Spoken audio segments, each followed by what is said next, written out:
Hi, everyone. Welcome. Well, tomorrow is my birthday. And by the time you're watching this, it is my birthday. Tuesday, July 22nd. That's my birthday. Uh, and so let's talk about birthdays. You want to talk about birthdays?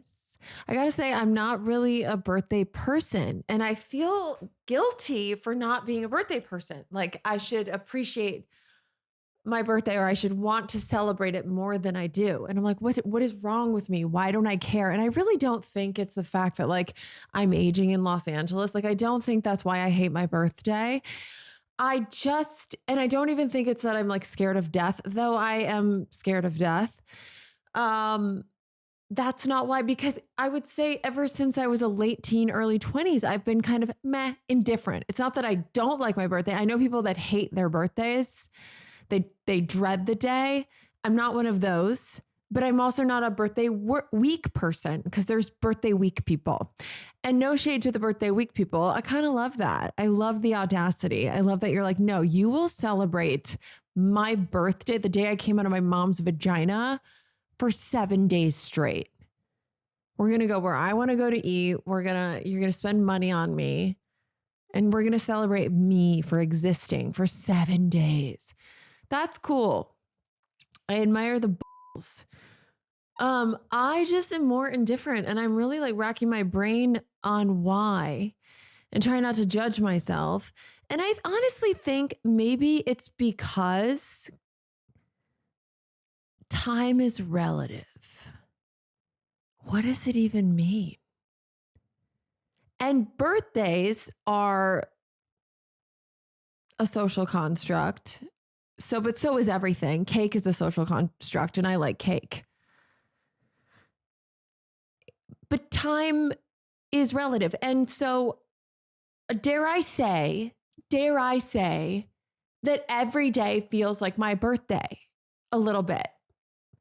I want to celebrate the fact that I woke up today, because that's amazing. It's not really about like, okay, we made it around the sun, so let's celebrate that. You know, I kind of want to celebrate life every day. Not that I do. Some days are miserable. For example, this morning, police were involved. It was scary. I'm not going to go into detail. I'm going to shut up and not go into detail. But I survived it. Over the weekend, my son woke up 2 a.m. Now, mind you, I went to bed at midnight. Okay. He wakes up at 2 a.m. with a little bloody nose. He gets bloody noses sometimes. Any other kids, any other of your kids or you get bloody noses, and what do you do? Because I have like a diffuser thingy that goes on next to the bed. He sleeps with me, and I have a thing that goes on to keep the air moist.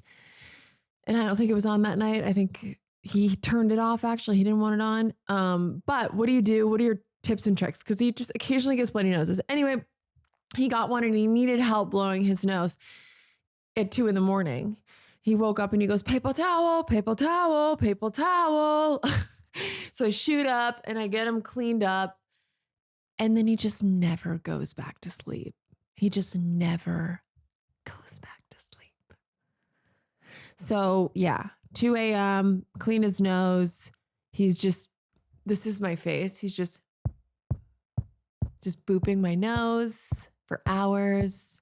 He's stimming in my face. He does now his latest thing. He's not snorting anymore. He had a snort stim for like a good 3 weeks. Now he just makes like kind of demonic dinosaur noises. He'll just be like,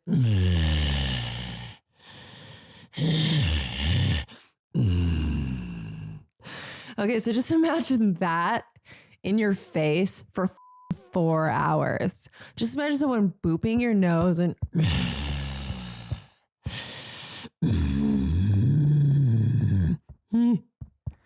for 4 hours.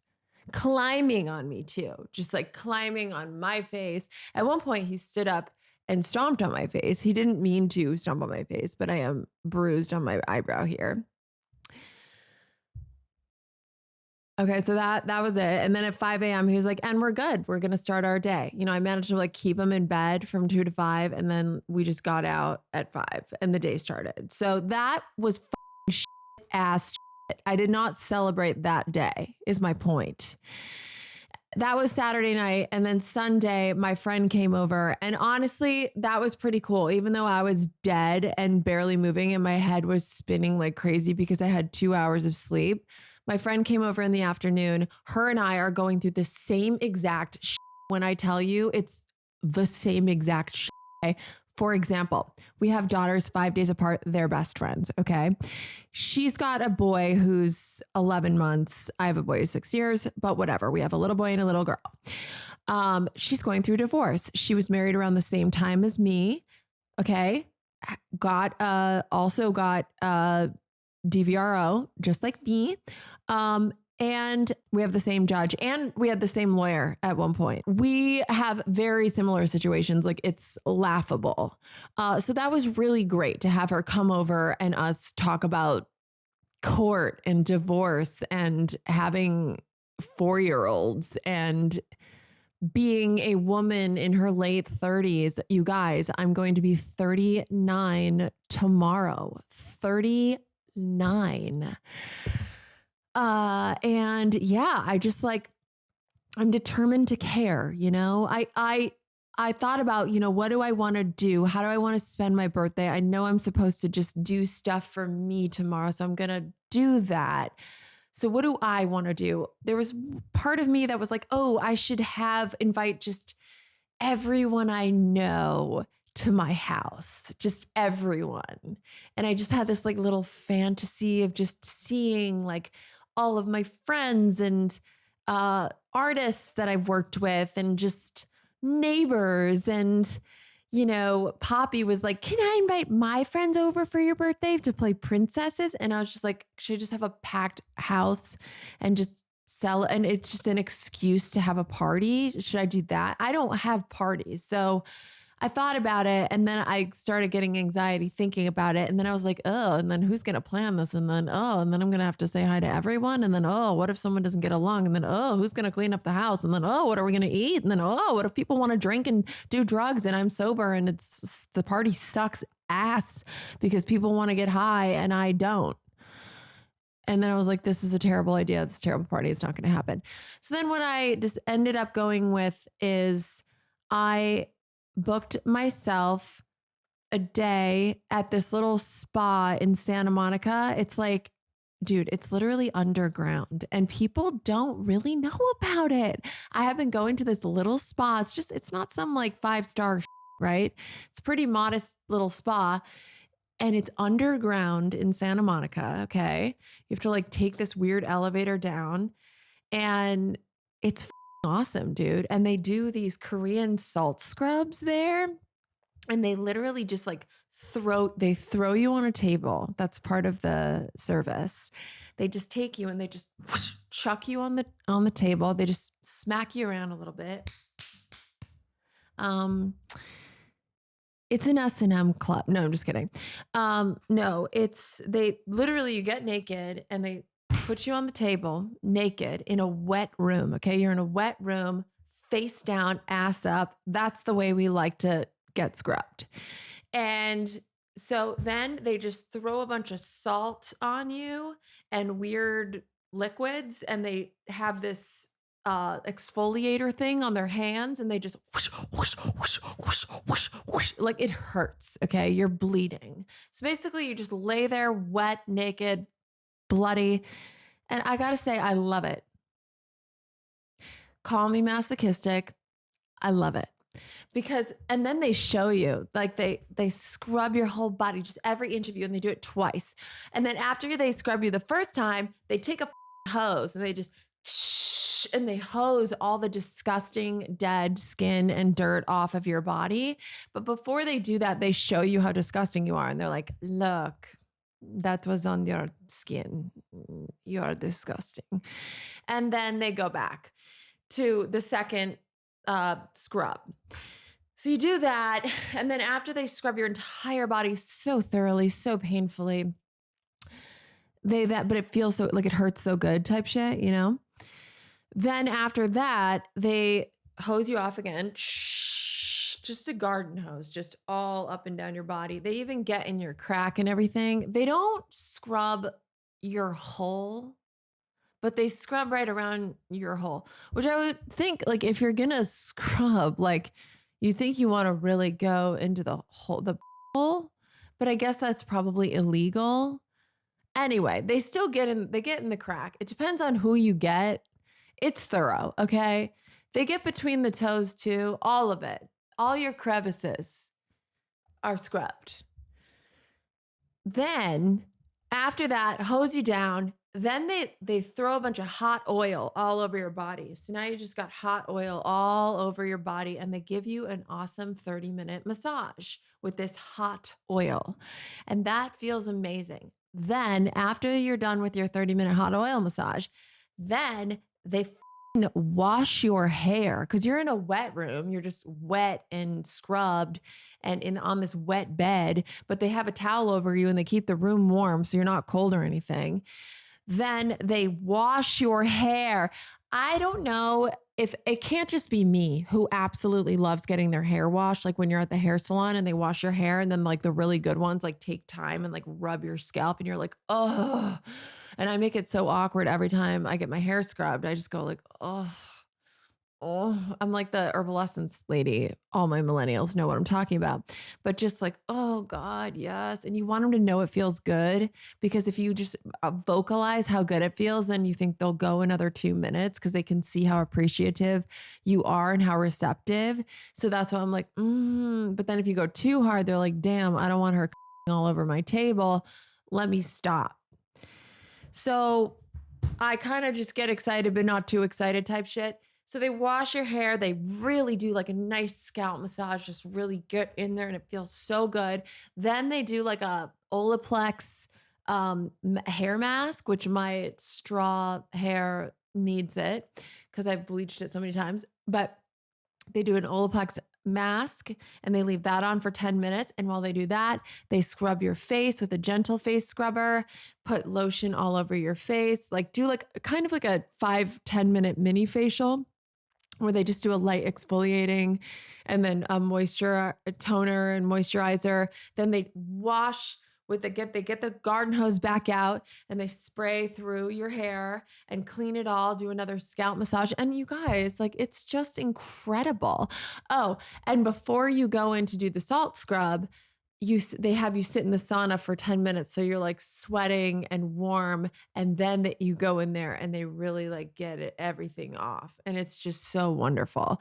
So I booked that. It's 90 minutes. And then I was like, let me go wild because hey, it's my birthday. And so you're supposed to be over the top.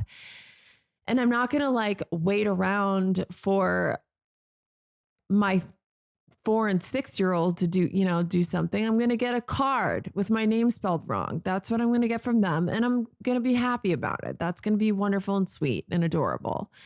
But so I was just like, let me just spoil myself because that's what you do, right? And so I didn't even invite anyone to the spa. I was just like, I'm going to book this treatment. And then I was like on the phone with her and I'm like, is it insane to then get a deep tissue massage after that? Like after the 90-minute salt scrub on my body? Is it insane? Is it psychopathic to get a deep tissue hour massage after that? Because the 30 minutes is just like a light oil thing. It's not really getting into the crazy amount of stress that I have on my neck and my shoulders from literally fearing for my safety. She goes, no. She goes, first of all, that's a lot of information. I didn't need to know all of that. And second of all, Miss Clary, I don't think it's insane. I'm also saying that because you're asking me and it's my business and I want to make money off of you. And I said, I appreciate your honesty, Mrs. Spa Lady. And so I will take that deep tissue. I like it extra hard, extra rough. I want to be in pain. And she said, again, Miss Clary, that's too much, but I will tell them strong pressure. Also, can I get a detox facial after that? Is that, am I a lunatic? Are you going to throw me in the loony bin if I also get a facial? And she was like, yeah, I'm going to have you, what's the word? Committed. Yes, I will. But no, she was like, no, Laura, that sounds like a fabulous day. That sounds fabulous for your birthday. Do it. So I was like, all right, fine. So I literally have a salt scrub, a massage, and then a facial. And I feel insane. That's so crazy. That's a lot of stuff. I don't even have razors in my house. Like, I say that because my self-care is not, I shower every day. Like, I'm a clean person. But as far as like spoiling myself, I'm not really doing that. And you know, moms, it's like you have a little money and you're going to spend it on a Elsa dress for your kid. You're not going to spend it on yourself. Like, we just do that. So it feels weird and selfish to spend money on myself. Again, this is like a modest spa. If I went to like a 5-star spa and got all that, it would be in the thousands. But this, I think, was a $500 total, which is still a lot, but whatever. It's my birthday. So, and I also feel guilty about being away from my kids on my birthday because I'm like, oh my God, they're going to want to celebrate. And I'm going to be at some spa getting my asshole scrubbed instead of spending it with my kids, you know, singing happy birthday. And then I'm like, wait, Laura, it's about you. Just go to the spa. Then after that, so I booked that from like 2 to 6. Then I was like, you know what? I don't necessarily like being alone sounds actually amazing when I don't really get a lot of time alone. Being alone sounds nice. I like being alone. I know people are weird about going out to eat by themselves. I love it. I don't care. I get to be disgusting when I eat. I don't have to make small talk. I don't mind being alone. So going to the spa alone sounds nice. I can just reflect on my life, on being 39. It's the end of a decade. 39. I mean, it's so wild to think. I think about what have I overcome in this last year? So much. I've overcome so much. I was so crippled by fear in certain areas. And in my 39th year, I was able to walk through a lot of my fear. And I realized just how resilient I am and how capable I am. I also, I hit many bottoms at 39, my marriage being over and incredibly toxic, realizing I couldn't have that normal co-parenting relationship that I dreamt of, asserting really hard boundaries around that. That was very scary. I had a lot of financial insecurity. All of that was okay. I guess what I learned in my 39th year was I can be scared shitless and walk through it and do it anyway. Like they say, courage is not having fear, but it's walking through it. It's not having fear, but it's walking through that fear. It's being scared shitless and doing it anyways. That's courage.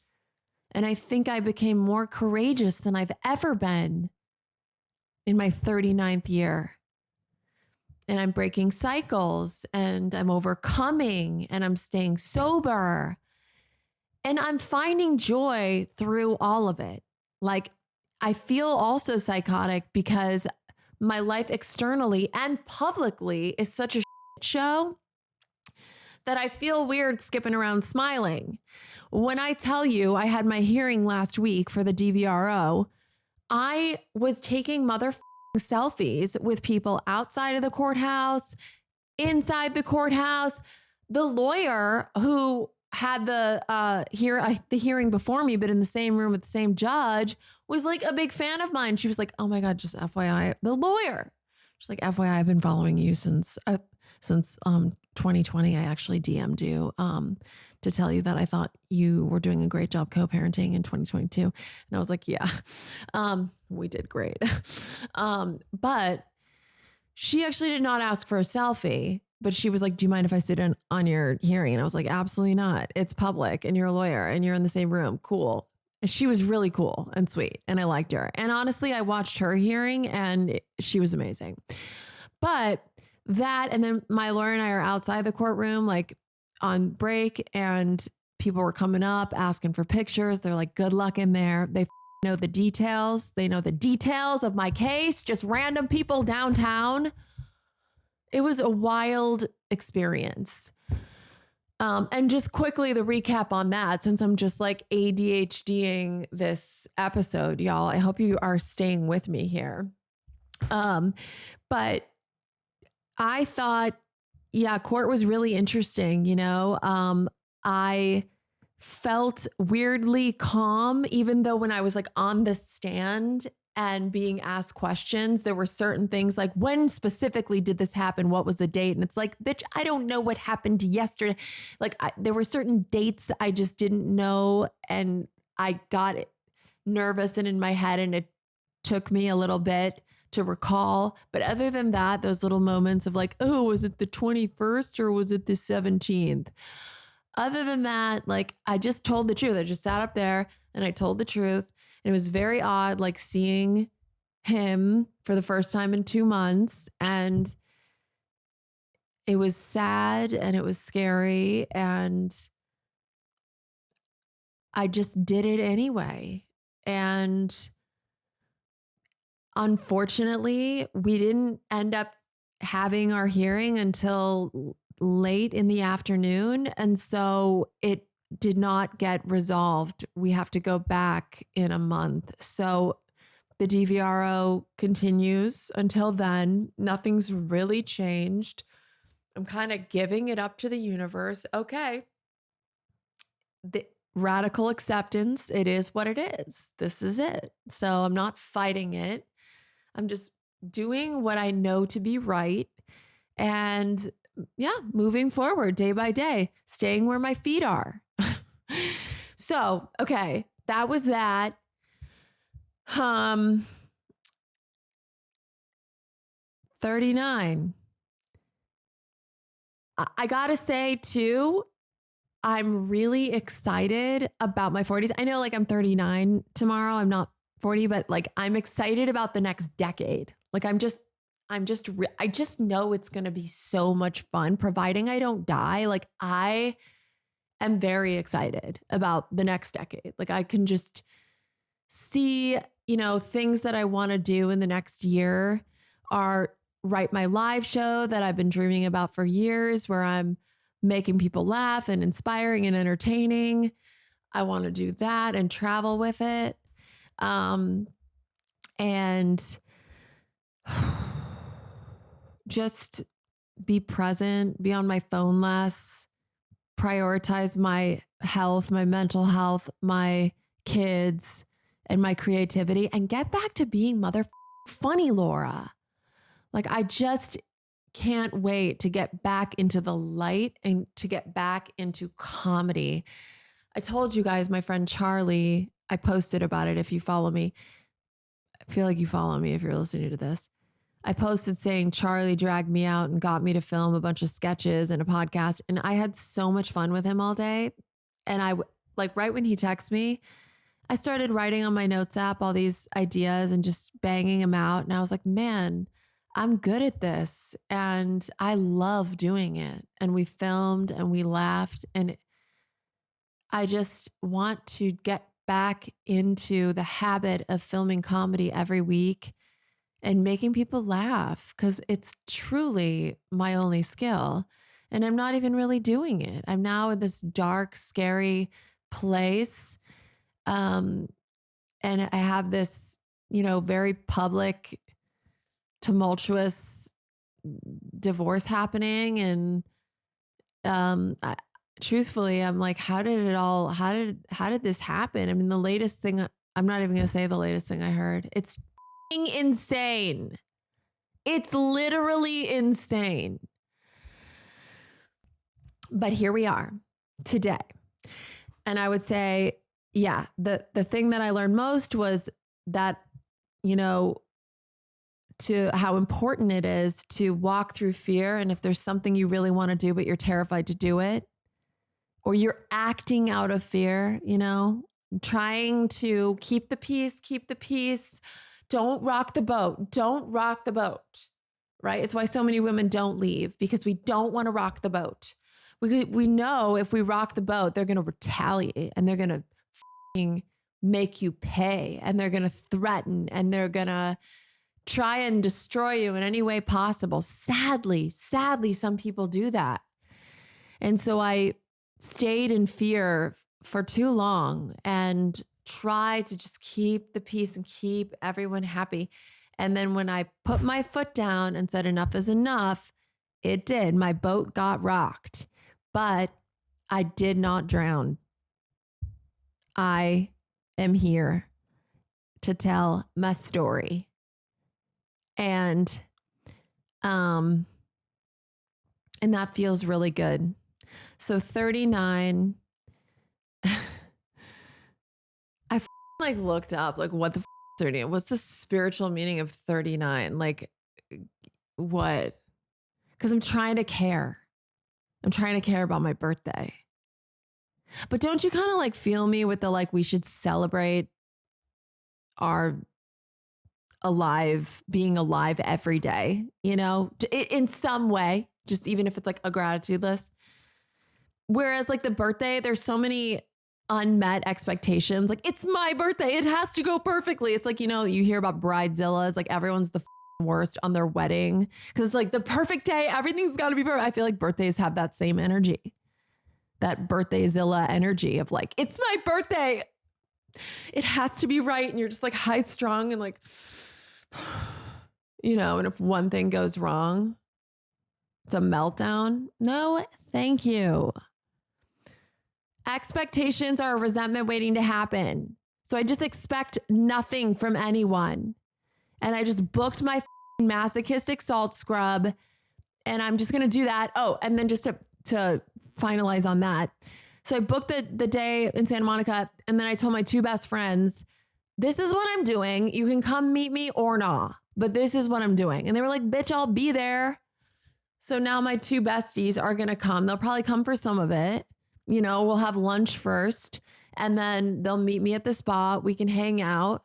There's like these Himalayan sea salt healing sauna rooms that are both sexes, both genders, sexes, whatever. And so my gay bestie and my girlfriend we can be in that communal area together and just like chat and hang out and just be stupid together. And that's really it. So they're coming, and that's what I'm doing. Okay. Are you a birthday person or a birthday week person? Like, what's your whole philosophy on birthdays? Or do you like hide in a cave until it's over? Let me know. Oh, and do you believe in birthday wishes, and do they come true? Like, do you make a wish when you blow out the candles, and do they come true? I want to know. Okay. 39, the spiritual and numerology meaning of 39. So 3 is the number of creativity, expression, joy, and divine connection. It's tied to the Trinity in many religions. So 39 is a bridge year. It's a culmination of wisdom and creativity. The 9 in 39 symbolizes completion. That makes sense. 9 is always about endings, wholeness, and wisdom before rebirth. Oh, yeah. So you're in the final year of the decade. This is my reflective year, my wrap-up year before the next big cycle begins at 40. Wow. Okay. Yeah, it's the end of a cycle, like the season finale of my 30s. 40 is seen as a major spiritual milestone. So 39 feels like the liminal space. It's like the cocoon year, the chrysalis. And basically I'm just shedding. Okay. Cool. Oh, and then here's one other fun fact about 39. In Japan, 39 is considered lucky because 3 is san or sen and 9 is q. And put together, it sounds like thank you. Thank you. Thank you. So 39 literally sounds like gratitude. Also, was that slightly racist because I didn't mean to do the accent. I'm just trying to pronounce the Japanese letter or number 3 and 9. Thank you. So 39 sounds like gratitude, which is amazing. I'm grateful. This is great. I'm grateful. Thank you. 39. Thank you. Oh, here's another random fact. Jesus was whipped 39 times before crucifixion.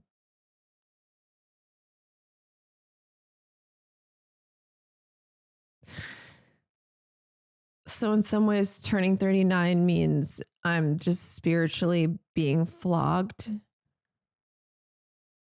I don't like it. All right. 39 is about completion, creativity, and stepping into my higher self. It's the year before transformation, a time to reflect, create, and close loops. Or maybe it's just a random number and I'm looking for meaning so I don't feel like I'm aging into irrelevance. Either way, I'm here for it, bitch. That was my episode. It's my birthday. I'm happy more than not. You know, I've made 2 incredible children. I have a really wonderful creative career. I have wonderful friends. My freaking y'all followers are so amazing. I had my first book club. Oh my God, that's another milestone for 39 or my 39th year, 38th year, 39th year. 38th year? 2 weeks ago, I had my first book club and it was amazing. That's a goal that I've had for many years.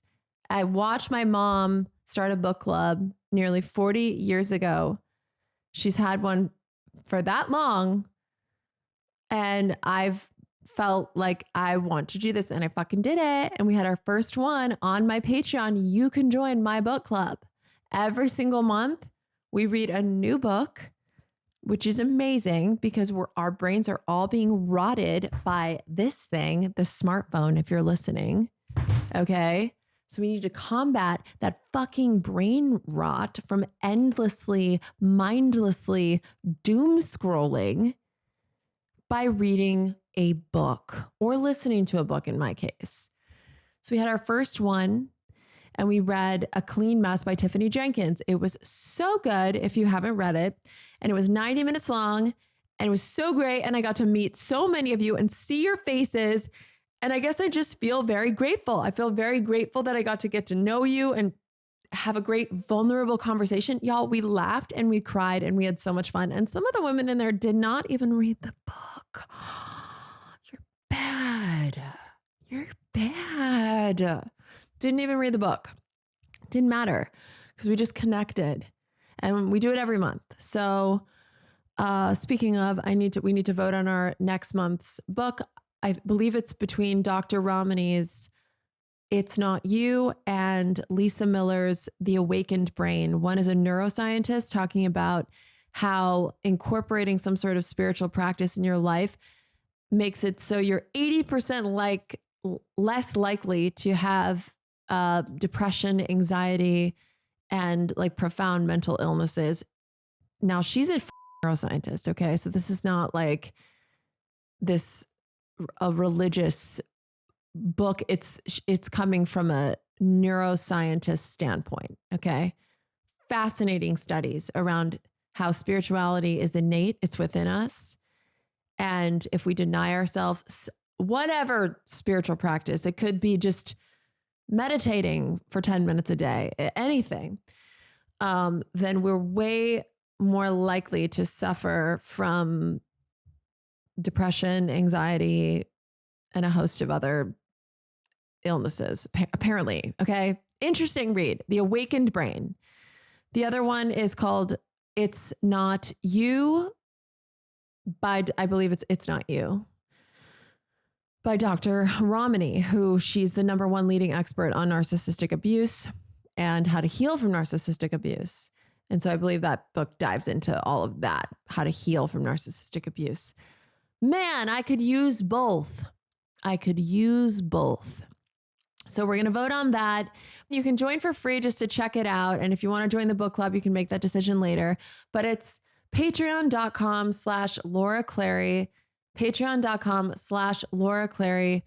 We've got monthly book clubs. And then at the end of every month, I interview the author. Like I'm going to interview Tiffany Jenkins next week for our first book. And I have both of those authors I just mentioned on speed dial ready to come so I can interview them too. So I think that's a really fun perk. On top of that, every podcast that we film, you guys get to see it first. We upload it right away. Plus I, as you know, go on Patreon Live exclusively and I cry for about an hour a week. So if you want to see my tears, then you have to pay the top tier to see my tears. But I do go live and just chat with you guys for an hour a week as well. So there's a lot. And I'm going to be offering more like Zoom groups. I was thinking we have some focused on moms of neurodivergent kids and we can all just meet and connect in that way. Same with like women going through divorce or relationship issues, things like that. I just want it to be an awesome community of women. Oh, also gay men are welcome. Straight men, sure. All right. If you want, I'm not saying you can't, but it is like the majority, I would say women and gay men. It's just like the majority. But any human who identifies as anything can join. It is all inclusive. Laura, or patreon.com/Laura Clary. And yeah, I if you've made it till the end, I'm shocked because that was quite the ramble. But I think I covered everything I wanted to say. So I hope that you have an amazing, grateful day. I know I will, because I'm going to be getting my toes scrubbed. So I am very, very excited. And I feel very grateful that I'm in good health, that my kids are in good health, that I have a roof over my head, that I'm sober. And I just feel very hopeful about this next year. I feel like I walked through a lot of fear and I'm just ready to have so much fun with people I love and be funny again and just stay present. And I'm just going to shut the entire all the way now. Okay, bye.